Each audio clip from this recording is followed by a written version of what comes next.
versículo 37 a seguir eu vou ler. O Evangelho de João, capítulo 6. João é tido como o discípulo ou o apóstolo do amor. Ele fala muito no amor. Escreveu esse Evangelho e mais 3 cartas lá para o final da Bíblia, aproximando-se de Apocalipse. É um dos discípulos que tinha mais intimidade com Jesus.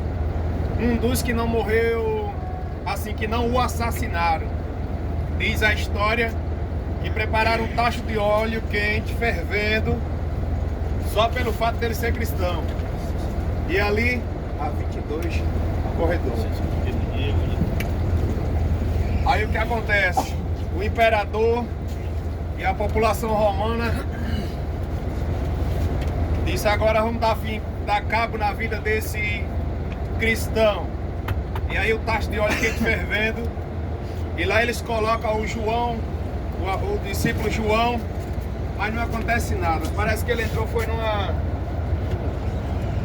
parece que foi para tomar banho no chuveiro, porque papai guardou e cuidou, ainda não era o tempo dele ser guardado. Então ele não morre. Eles pegam ele e levam para a ilha de Patmos, onde ele tem a revelação do Apocalipse, e escreve o livro de Apocalipse, o apóstolo João. Tem até o filme dele. Então, no versículo 37 do Evangelho de João, capítulo 5, ele disse: o Pai que me enviou, ele mesmo testificou de mim. Vós nunca ouviste a sua voz, nem viste o seu parecer. No capítulo 14 desse livro, ele conversando com os discípulos: vocês sabem o caminho, sabem para onde vou. Aí Tomé, se não me falha a memória, de mostra-nos o Pai. Ele disse: todo tempo eu estou com vocês, vocês não estão vendo, eu sou a semelhança do Pai, eu represento o Pai. Aí ele disse para os judeus, seus perseguidores: e a sua palavra não permanece em vós, ou seja, a palavra de meu Pai não permanece em vocês. Vocês não recebem a palavra em seus corações, porque naquele que ele enviou não credes vós. Jesus falava da sua própria pessoa. Vocês não estão acreditando que eu sou o Messias, que vim para mudar a história de Israel. Gosto muito desse versículo 39, onde Jesus enfatiza: examinai as Escrituras.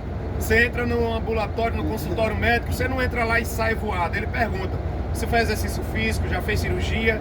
São detalhe por detalhe para que ele chegue a uma conclusão. Do mesmo jeito é as Sagradas Escrituras.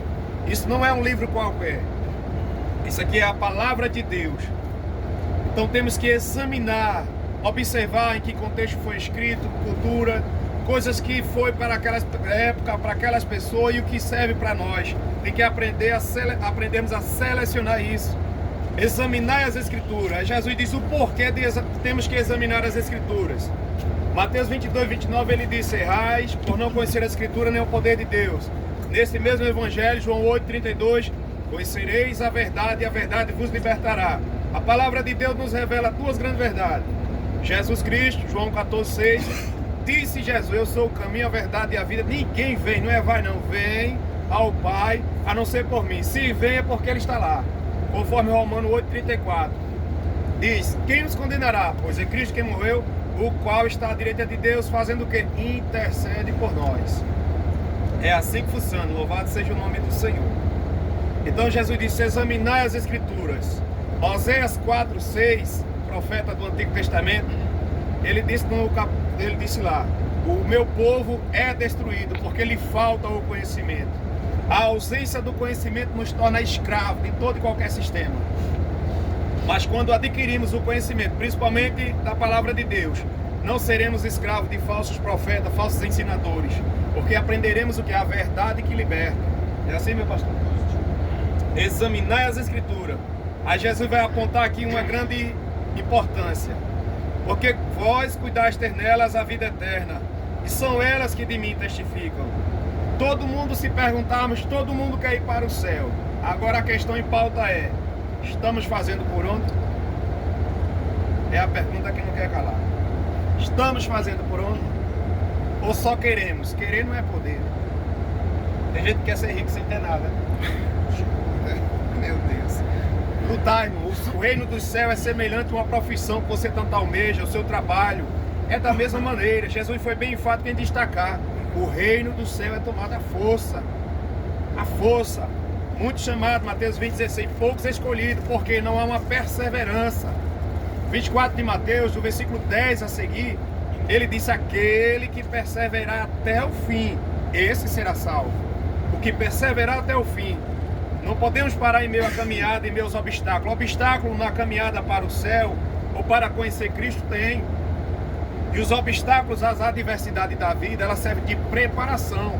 Para adentrar no céu, morar lá, fazer parte desse reino celestial, a preparação é aqui. Ainda há quem diga assim: quando eu estiver preparado, eu vou ser um crente ou ser um cristão. Tu nunca vai estar, se você não der o primeiro passo, aceitando Cristo como Senhor e Salvador, examinando as Sagradas Escrituras. Porém, tem um grande porém. A pessoa não pode ser cristão, nem por força, nem por violência. Você tem que abrir o coração, como eles trancaram o coração. Aí eles não conheceram a verdade, que era Jesus e a palavra de Deus. Você vai abrindo o coração e o Espírito Santo de Deus é Ele que convence o homem do pecado, justiça e juízo. João 16, versículo 8 a seguir. Aí sim a gente entenderemos que para morar lá no céu, para fazer parte desse reino, é necessário confessar Cristo com a boca, crer com o coração e seguir os demais protocolos, que são muitos estatutos e regras. Mas se você for olhar para regras e estatutos, aí você pode até se espantar. Não, para ser crente, para ser cristão é muita regra. Mas quando a gente amamos a Deus de verdade, tudo se torna suave, leve. É feito você exerce uma profissão que você ama. Você não vem em princípio nenhum, porque você faz o que ama e ama o que faz. Aí não há embaraço. É assim eu vejo. Então, Jesus disse: examinai as Escrituras, porque vocês cuidam de ter nela a vida eterna, e é de mim que ela testifica. E não quereis vir a mim para terdes vidas, porque só Jesus salva, só Jesus cura, só Jesus liberta. Por que só Ele? Porque Ele foi bem enfático em dizer, Mateus 28, todo o poder foi me dado nos céus e na terra pelo meu Pai. Então, se Ele tem todo o poder, Ele não precisa de auxílio de seu ninguém. Ele é o que manda e desmanda, a hora que Ele bem quer e entende. Porque o Pai deu a Ele essa liberdade e essa credibilidade. Bendito seja o nome do Senhor. Atos capítulo 4, versículo 11 a 12, o apóstolo Pedro foi bem enfático em dizer: não foi dado poder a nenhum nome, a nenhum filho de homem nessa terra, pelo qual possamos ou podemos ser salvos, alcançar a salvação, que é o bem maior que o ser humano pode adquirir. Como Jesus certa feita, ele diz numa parábola: o que adianta o homem ganhar o mundo inteiro e perder a sua salvação? Do que adianta? Jó capítulo 1, versículo 21. Jó foi bem enfático em dizer: ao perder tudo, só não a sua fé. Ele disse: nu eu vim do ventre de minha mãe, e nu eu tornarei para lá. Quando nós temos essa concepção, esse entendimento, aí a gente não se prende, se pega as coisas materiais. A gente vamos administrar de forma sábia. Mas o apego exagerado para ceifar a vida de alguém ou enganar alguém, jamais faremos isso. Então Jesus vai dizendo mais: eu não recebo honra dos homens. Ele falando como homem. Eu não recebo honra dos homens, porque, como esses dias eu falei, os fariseus faziam tudo para se exibir, para arrancar aplausos, elogios. Com Jesus não era dessa maneira, ou com o servo de Deus não é dessa maneira. No versículo 42 ele diz: mas bem vos conheço, que não tendes em vós o amor de Deus. Esses dias eu gravei um áudio explicando sobre isso aqui. Como é que a gente sabe que não temos o amor de Deus? Em primeiro lugar, a gente não perdoa ninguém. Não perdoamos ninguém. É um sinal que a gente não tem o amor de Deus. Egoísta, não tem o amor de Deus. Invejoso, não tem o amor de Deus. O que vive fazendo o que quer, pensa e acha, não tem o amor de Deus. Quando nós temos o amor de Deus verdadeiramente, a gente tem a humildade de Jesus, a gente temos empatia, o que é? Se colocar no lugar do outro. Aí a gente consegue fazer o que Paulo enfatiza em Romanos 12: chorar com que chora, alegrar com que se alegra. Mas na realidade, olhando na lógica humana, você jamais vai ver isso. Poucos são as pessoas que se tomam a sua dor, se compadecem do próximo. Pouquíssima. Mas quem tem o amor de Deus verdadeiramente, como já em outras vezes eu falei, se você conhece um cristão avarento, que só pensa em si mesmo, esse daí não entendeu o Evangelho de Jesus Cristo, de maneira nenhuma. Então Jesus dizendo: mas bem vos conheço, que não tendes em vós o amor de Deus. Esse amor, irmão, eu costumo enfatizar dessa maneira. Uma pessoa que você tanto ama, um filho, alguém degolar ele, este amor aqui, que Romanos 5, versículo 5, diz que quem tem a incumbência de trazer ele ao coração do homem é o Divino e Santo Espírito. Você não consegue ter ódio dessa pessoa, você perdoa, mas veja que amor. É o amor ágape, o amor incondicional. Porque agora com este amor no coração do homem de verdade, a gente passa a olhar para as pessoas como Deus olha para nós. Como é que Ele olha para nós? Com um olhar de misericórdia. Está vendo como é lindo o amor de Deus? Estevão, primeiro homem que morreu por causa do Evangelho. Os caras o apedrejando.